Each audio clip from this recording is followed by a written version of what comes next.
Hey, what's up, Zach here, and today I've got the all-new Li-Ning UltraLight 2025.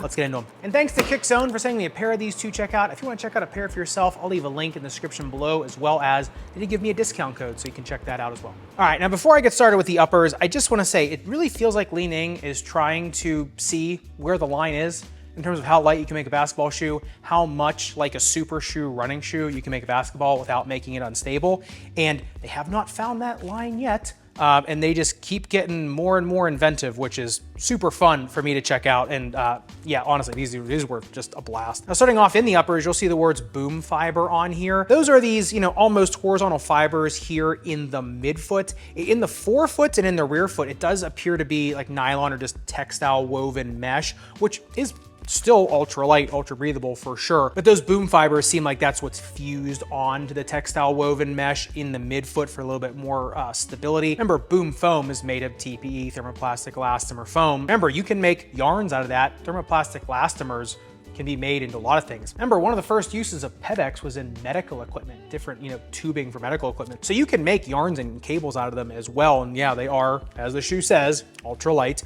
You go into the rear foot though, and you actually do get an external heel counter, a halo external heel counter. That does complement a pretty ridiculously strong internal heel counter as well. For a shoe this light to have this much reinforcement in the rear foot is nice to see. It's nice to see they didn't sacrifice on that end of the shoe. You actually do get quite a decent amount of padding in the rear foot. And then the lace line is reinforced going all the way up, and the laces do go through the tongue. It actually slips through the tongue in a few different places, which is pretty cool. And that tongue is stitched into the distal forefoot. So it is technically gusseted to the rest of the shoe. Another, weight saving, space saving idea, which I do like. In terms of heel slippage, remember there is no runner's knot. I found it to be mild to moderate. Once I broke the shoe in though, I really didn't notice it whatsoever. And the shoe is a hair long. So if you are someone that can actually fill the shoe, that heel slippage is gonna go down and down and down for you. I have a C-shaped foot.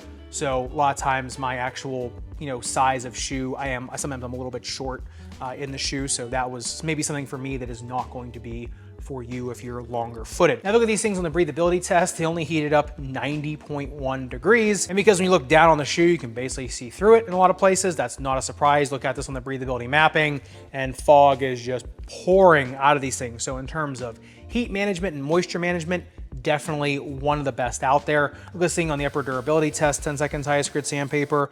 Yeah, it doesn't get through the drag guard. And you can see the boom fiber underneath of it, the distal extent of it, but it doesn't get through to it. So really, in terms of a super lightweight upper, they're pretty darn durable. But the one thing I will say in terms of containment is the more you fill the shoe out, the more containing it's gonna be. I found them to be a little bit less containing because of my C-shaped foot, a little bit longer. If you're a longer foot, they're gonna contain you more. Hence kind of the containment score on these. It really is player dependent. All right, beginning in the midsole teardown, this is kind of two puzzle pieces of light foam ultra in the rear foot and then super boom in the forefoot, and then it kind of picks back up with the light foam in the forefoot. That light foam is made of Aleph & Co polymers plus nylon elastomers, so it makes it a lot lighter while still allowing it to retain that Credo feeling underfoot, that really nice shock absorbing feeling underfoot. Then cutting into that light foam ultra is a bottom loaded shank, which actually sits away from the midsole foam. There is a gap under there, so there is a little bit of a bridging there. Look at this thing on the bounce height test. Only got 30 centimeters in the rear foot and then 46 in the forefoot. So you can see the difference in the foams and where they are placed. And you can kind of see what the aim is. The light foam is number one, acting as a shock absorber, but also as a carrier around the shoe. You can see it in the front. And then that super boom is just meant to be, the lightest, airy, most snappy foam they could put in there.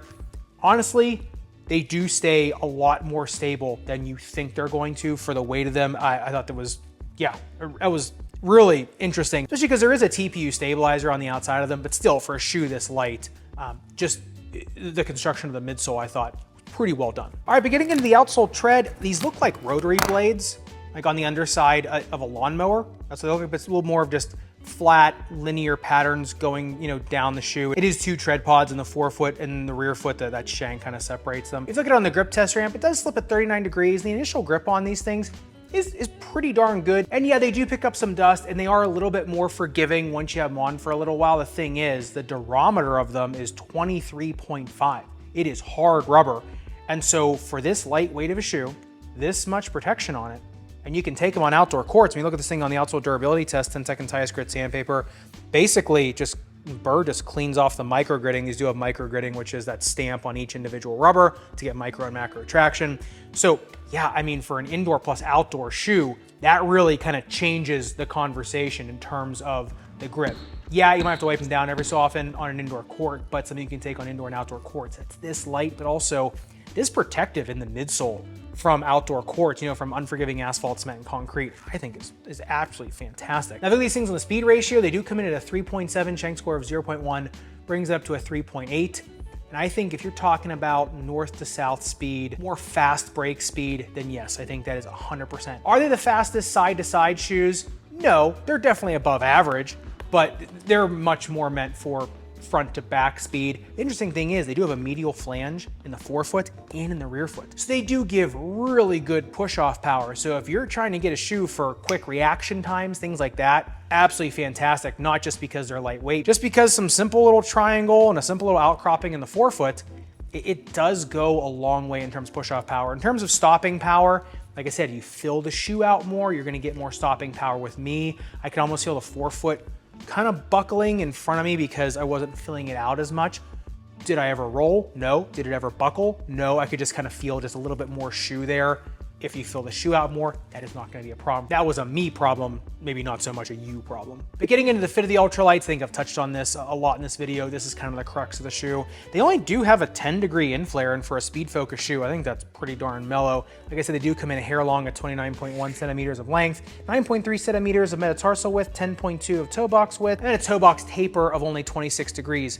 So honestly, a more mellow shoe than I thought they were going to be when I read about them online, like, you know, speed, lightweight, things like that. I think this is just, it's awesome. You know, in terms, you know, you want a lightweight, speed focused shoe. It's not coming to a point like a brogue dress shoe. Hey, that's awesome. In terms of a narrow medium foot, I'd say go down a half size in these, get that length reduction, fill the shoe out, get the better stopping power, get the better side-to-side containment. If you're a 2E, I'd probably just go true to size. You know, if you put an orthotic in these, wear thicker socks or 2 socks, it's gonna get a lot better. A 4E, I would try to keep these true to size, just break them in. They do break in. You're gonna have a little bit more break in for sure. If you wanna go up that half size, I would say just make sure you're a little bit more long-toed, long-footed, and I think you would be okay. And in terms of the snake bitten foot, these will accept low profile orthotics just fine, so that's nice. And I think the bigger thing is that light foam ultra is so forgiving in the rear foot without being a squishmallow, you know, and you just pummeling through it, which is really, really nice. It has a stable enough base with that medial flange and the heel. You're not getting a ton of micro motion in them. And then in the forefoot, you get the combination of that Super Boom as well as the light foam ultra. So yeah, I mean, in terms of a speed focused ultra light shoe, but it's also decent for a lot of different snake bites, forefoot pain, rear foot pain, things like that. I'd say this is quite the feat of engineering for sure. But getting into the performance of the UltraLight 2025, one thing I noticed is for how light they are, they still do have pop, right? So getting up for layup after layup after layup and over and over and over again, I really felt awesome in these. And actually, the day I had these on, I also had the Series Player Only shoes on, if I kind of like my final video shoot of these things. So I did them both the same day.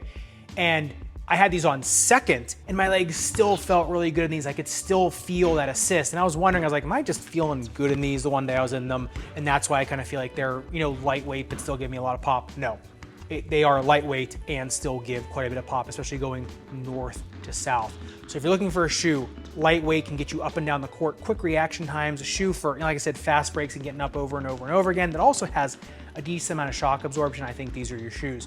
If you want them for side-to-side speed, side-to-side containment, shifty movement side-to-side, you better fill the shoe. I think if you fill the shoe up, then I would say they are pretty darn good. All right, that's it. Love to hear your thoughts in the comments down below about the UltraLights. I thought these were fascinating, but I'd love to hear what you have to say down below. And if you do want to see what Way of Wade is up to right now with the Way of Wade All City 13, make sure you click into this video up above and subscribe down below. Respect, rubber, and foam. I'll see you soon in the Sneakerverse.